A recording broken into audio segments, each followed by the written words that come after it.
Assalamualaikum warahmatullahi wabarakatuh. Shalom, Om Swastiastu, Namo Buddhaya, salam kebajikan dan salam kebaikan bagi kita semua. Selamat malam kepada Ibu Dr. Sofia Duliyatna selaku dosen pengampu dari mata kuliah Lingkungan Pertanian dan Biosistem. Dengan saya Ivanana Gita, NPM 062 bersama rekan-rekan saya yaitu ada Sebastian Abraham Gultom dengan NPM 013, lalu ada Siti Nadia dengan NPM 017 dan ada Siti Azhara dengan NPM 059. Pada malam ini kami ingin memaparkan hasil analisis kami terkait dengan perencanaan untuk relung ekotek farming pada Living Lab Ekotani Mandala. Selanjutnya akan dilanjutkan oleh rekan saya. Baik, saya akan menjelaskan terlebih dahulu mengenai latar belakang dari proyek yang kami buat.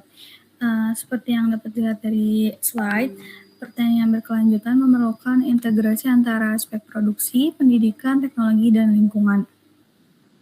Keempat aspek tersebut tuh perlu berjalan secara seimbang agar sistem pertanian dapat terus berkembang dan memberikan manfaat dalam waktu panjang. Selanjutnya, ada konsep ekotechnofarming dikembangkan sebagai pendekatan pertanian yang ramah lingkungan, berbasis teknologi, dan berkelanjutan. Konsep ini tuh tidak hanya berfokus pada hasil produksi, tapi juga memperhatikan pemanfaatan teknologi serta berkelanjutan lingkungan. Kemudian ada Living Lab Ekotani Mandala memiliki potensi besar sebagai kawasan eduwisata karena didukung oleh berbagai area budidaya, penelitian, dan pengolahan hasil pertanian. Pengolahan hasil pertanian yang sudah tersedia di Ekotani Mandala ataupun di mana. Nah, untuk yang permasalahan utama itu belum tersedianya jalur edukasi yang terstruktur sehingga fungsi pembelajaran bagi masyarakat umum belum optimal. Terakhir ada diperlukannya perancangan jalur edukasi ekotechnofarming sebagai model eduwisata yang interaktif dan berkelanjutan. Next. Nah, di sini ada tujuan. Tujuan pertama itu ada menyusun model kelembagaan. Menyusun model kelembagaan yang dapat mendukung. Jadi menyusun model kelembagaan itu dia tuh dapat mendukung berkelanjutannya program. Nah, hal ini tuh penting biar atau agar program eduwisata itu dapat dirancang tidak hanya diterapkan tetapi juga dapat terus berjalan dan berkembang ke depannya gitu. Nah, untuk yang kedua itu ada merancang jalur edukasi. Merancang jalur edukasi di Living Lab Ekotani Mandala ini tuh agar pengunjung tuh memiliki alur kunjungan yang lebih jelas gitu dan mendapatkan output yang jelas juga, terus dapat mengikuti prosesnya dari awal sampai akhir secara berturut-turut. Kemudian yang ketiga itu ada menentukan titik edukasi. Menentukan titik edukasi beserta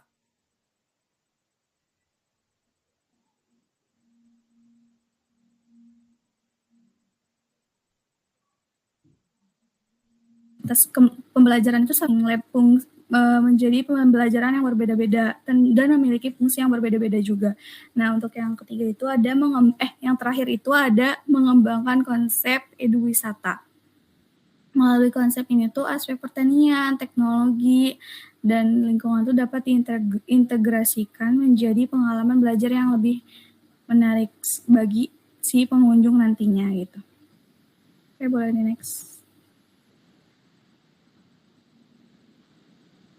Baik, selanjutnya saya akan menjelaskan gambaran umum Living Lab Ekotani Mandala.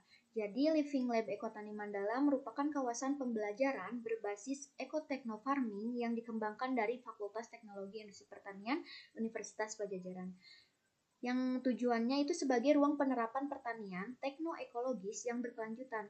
Secara etimologis, nama Ekotani Mandala berasal dari 3 kata, yaitu eko yang bermakna lingkungan atau ekologi. Tani yang berarti kegiatan bercocok tanam, serta mandala yang melambangkan kesatuan, keseimbangan, dan harmoni antara manusia dengan alam. Makna tersebut mencerminkan konsep sistem pertanian yang menyatukan aspek ekologi, ekonomi, teknologi, dan kesejahteraan manusia secara berkelanjutan. Nah, Living Lab Ekotani Mandala berlokasi di kawasan Universitas Pajajaran, tepatnya di sekitar Rumah Sakit Hewan Pendidikan Fakultas Kedokteran Hewan, yang dimanfaatkan sebagai kebun pembelajaran yang terbuka bagi kegiatan akademik maupun pengembangan masyarakat. Kawasan ini telah menjadi tempat berbagai kegiatan seperti penelitian mahasiswa, penerapan pertanian yang berkelanjutan, praktek pembuatan kompos, panen rutin, pengolahan hasil pertanian, atau diskusi isu tentang pertanian. Nah, selanjutnya, pengembangan kawasan ini juga diarahkan untuk mendukung berbagai program, antara lain adanya warung makan farm to table, etalase UMKM lokal, ekotekno eduwisata, kegiatan komunitas, pemberdayaan UMKM, workshop, serta jejaring dan kolaborasi multi pihak.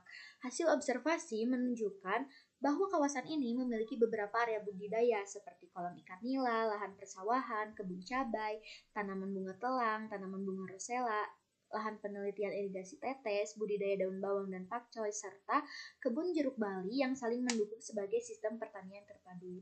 Potensi ini menjadi dasar dalam penyusunan rancangan jalur edukasi berbasis eco-techno-farming sebagai model eduwisata yang mampu memberikan pengalaman belajar secara langsung kepada setiap pengunjung. Next.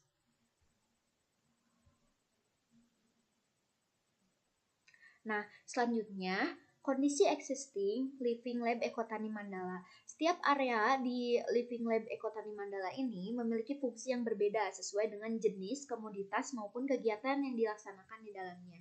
Kondisi tersebut menunjukkan bahwa kawasan ini memiliki potensi yang besar untuk dikembangkan sebagai jalur edukasi berbasis eco-techno farming. Yang pertama itu ada kolam ikan nila. Jadi kolam ikan nila ini fungsinya itu sebagai budidaya ikan dan potensi pengembangan nantinya akan menjadi edukasi aquaculture yang terpadu. Ada lahan persawahan. Lahan persawahan fungsi saat ini sebagai budidaya padi dan nantinya akan dijadikan sebagai edukasi budidaya padi untuk masyarakat dan orang-orang di sekitar situ.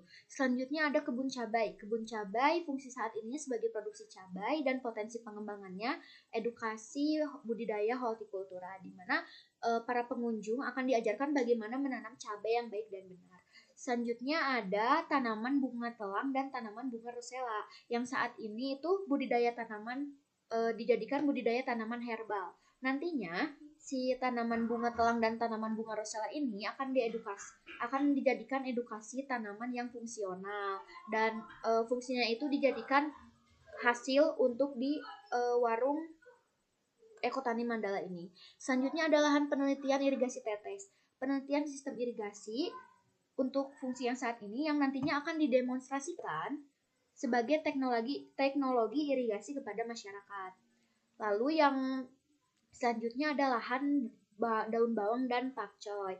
Saat ini masih dijadikan budidaya sayuran seperti biasa yang nantinya akan menjadi edukasi budidaya sayuran. Jadi kita akan mengajarkan kepada masyarakat bagaimana menanam daun bawang dan pakcoy yang benar gitu. Jadi saat dipanen itu hasilnya memuaskan. Dan yang terakhir ada kebun jeruk Bali. Untuk saat ini masih dijadikan sebagai budidaya buah yang nantinya akan dijadikan edukasi tanaman buah agar hasil dari jeruk balinya ini memuaskan gitu. Seperti itu. Next.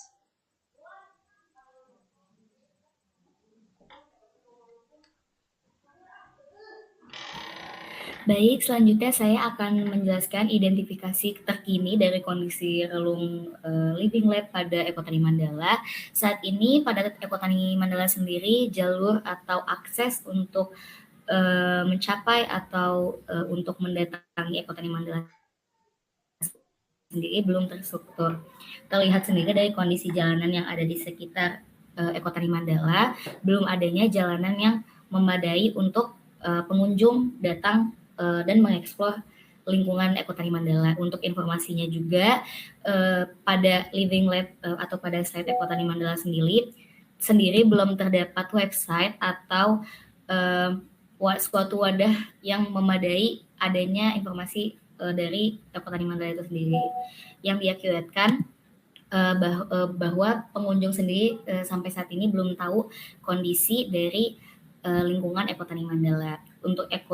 Untuk edukasinya sendiri juga terbatas dari segi akademik karena kurangnya juga pengelola atau orang-orang yang mengelola lingkungan Ekotani Mandala. Juga ada keterbatasan dalam media sendiri karena di sana belum ada QR code atau akses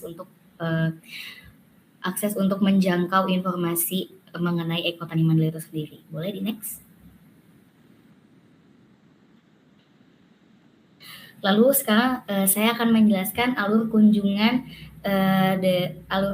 yang kami usulkan dari perancangan Ekotek Farmingnya sendiri. Di sini pada titik pertamanya terdapat warung Ekotani Mandala yang menjajakan beberapa makanan atau hasil dari produk-produk olahan tanaman yang ada di sekitar Ekotani Mandala. Salah satunya tadi sudah dijelaskan oleh rekan saya, ada bunga rosella dan bunga telang yang dimana adalah tanaman herbal. Di warung Ekotani Mandala sendiri kita mengolah bunga-bunga atau tanaman herbal tersebut menjadi produk minuman atau produk yang bisa dikonsumsi oleh pengunjung. Lalu kita beralih ke titik kedua, yaitu ada kolam ikan nila, yang dimana kolam ikan nila ini sendiri tadi dimanfaatkan sebagai media aquaculture ya, yang nantinya bisa dijadikan sebagai budidaya ikan maupun sebagai media tanam untuk tanaman hidroponik seperti itu. Jadi memanfaatkan kolam ikan di bawahnya. Lalu kita pindah ke titik ketiga, yang di sana di mana ada lahan persawahan. Di sana ada eksperimen site dari tim kami, di mana lahan persawahan ini diadakan yang tadinya untuk menguji media perairan atau pemberian air terhadap padi melalui drone begitu. Lalu kita pindah ke kebun cabai. Ini juga sebagai media tanam dari tim Ekotani Mandala untuk pengolahan tanah perkebunannya. Jadi di sini kita menanam kebun cabai juga di tempat yang sama di titik kelima dan titik keenam di sekitaran perkebunan yang ada di Ekotani Mandala juga mereka menanam atau kita berencana untuk menanam lebih banyak lagi tanaman bunga telang dan tanaman bunga rosella seperti itu. Lalu kita pindah ke titik ketujuh, di sana juga ada site pengamatan terkait penanaman tanaman menggunakan irigasi tetes, yang dimana nanti kita ingin menunjukkan kepada pengunjung bahwa seberapa efektifnya sih irigasi tetes ini dapat bekerja di dalam lahan Ekotani Mandala. Lalu juga di tempat yang sama, di sampingnya juga terdapat di titik ke-8 ada lahan untuk menanam daun bawang dan pakcoy. Kita juga ingin memperluas atau memperbanyak luasan lahan dari daun bawang dan pakcoy sendiri karena seperti yang teman-teman lihat nanti di video, kita sudah sempat mengunjungi lahannya dan tanah tempat menanam daun bawang dan pakcoy itu cukup subur. Jadi ada baiknya kalau kita perluas lahannya supaya produksi tanamannya bisa lebih banyak lagi. Lalu titik terakhirnya kita sampai di ujung alurnya, kita sampai di perkebunan jeruk Bali. Di sana itu kita melihat ada banyak termasuk jeruk-jeruk Bali yang sudah ditanam oleh tim Ekotani Mandala dan juga sudah subur ya. Tapi mungkin distribusi dari hasil tanamannya sendiri belum masuk ke warung Ekotani Mandala. Mungkin mereka memfokuskannya lebih ke distribusi ke luar Ekotani Mandala gitu. Mungkin ada baiknya nanti usulan dari kami, hasil-hasil dari jeruk Bali ini bisa nantinya dimanfaatkan juga sebagai bahan baku produk untuk warung Ekotani Mandala. Begitu, boleh dilanjut? Ini termasuk teknologi yang kami usulkan tadi dari identifikasi kondisi terkini pada Living Lab Ekotani Mandala, adanya kekurangan informasi dan adanya kekurangan akses, maka teknologi yang kami usulkan yaitu ada berupa QR code dan website platform digital, pastinya untuk mempermudah pengunjung untuk dapat bisa mengakses informasi yang ada pada Living Lab Ekotani Mandala sendiri supaya pengunjung bisa update terkait lingkungan Ekotani Mandala. Terus juga diharapkan nantinya ada demonstrasi untuk merakit irigasi tetes pada site pengamatan tanaman yang menggunakan irigasi tetes. Harapannya supaya pengunjung bisa dapat memanfaatkan ilmu tersebut diterapkan ke perkebunan mereka masing-masing gitu. Dan ada potensi pengembangan IoT di mana potensi pengembangan yang ada di site eksperimen pada penanaman padi diharapkan mungkin eksperimennya dapat berhasil dan dapat bisa dikembangkan oleh petani-petani atau pembuka-pembuka lahan di luar sana yang baru bisa membuka lahan persawahan gitu. Jadi inovasi baru. Untuk produk dan nilai tambahnya, tadi dari 3 produk itu sendiri, tadi ada cabai, rosella, dan bunga telang yang saat ini sebenarnya sudah bisa dibilang dimaksimalkan di Warung Ekotani Mandala, karena ketiga bahan ini memang kami gunakan sebagai bahan baku untuk produk-produk di Warung Ekotani Mandala. Boleh dilanjut oleh rekan saya.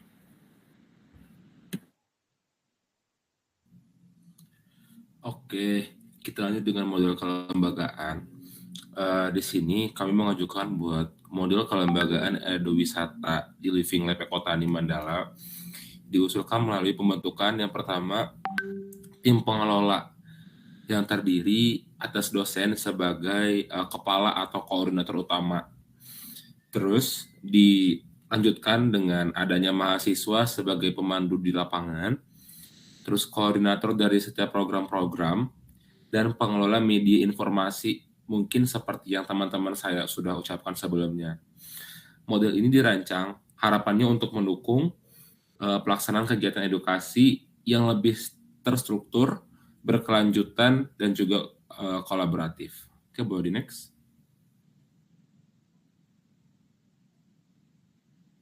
Oke, jadi dari semua paparan kami tadi, kita punya manfaatnya pertama secara ekologis.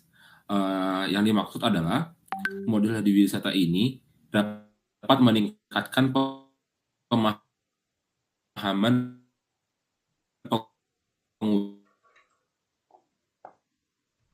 pengunjung mengenai pemanfaatan sumber daya alam dengan lebih efisien, sehingga dapat menumbuhkan kesadaran terhadap pentingnya menjaga lingkungan. Terus yang kedua, dari segi ekonomi, kegiatan eduwisata ini berpotensi meningkatkan nilai tambah hasil pertanian melalui pengolahan produk seperti mungkin tadi ada cabai, rosella, bunga telang, serta dapat meningkatkan pendapatan dari penjualan-penjualan produk dan kunjungan wisata edukasi seperti itu. Terus manfaat yang ketiga adalah pembelajaran. Yang dimaksud dari pembelajaran ini adalah pengunjung memperoleh pengalaman belajar yang lebih interaktif dan struktur melalui pengamatan langsung, pendampingan pemandu, serta media informasi seperti QR Code, sehingga pemahaman mengenai pertanian dan teknologi dapat diperoleh secara lebih efektif. Terus kita lanjut pembahasan tentang kelayakan implementasi model dari eduwisata ecotechno farming yang tadi sempat kita bahas terus, itu dinilai layak untuk diimplementasikan karena Living Lab Ekotani Mandala ini telah memiliki fasilitas budaya yang memadai, teknologi yang mendukung, dan mudah untuk diterapkan, serta sumber daya manusia yang berpotensi mendukung pengolahan program secara berkelanjutan seperti itu. Oke, boleh di next.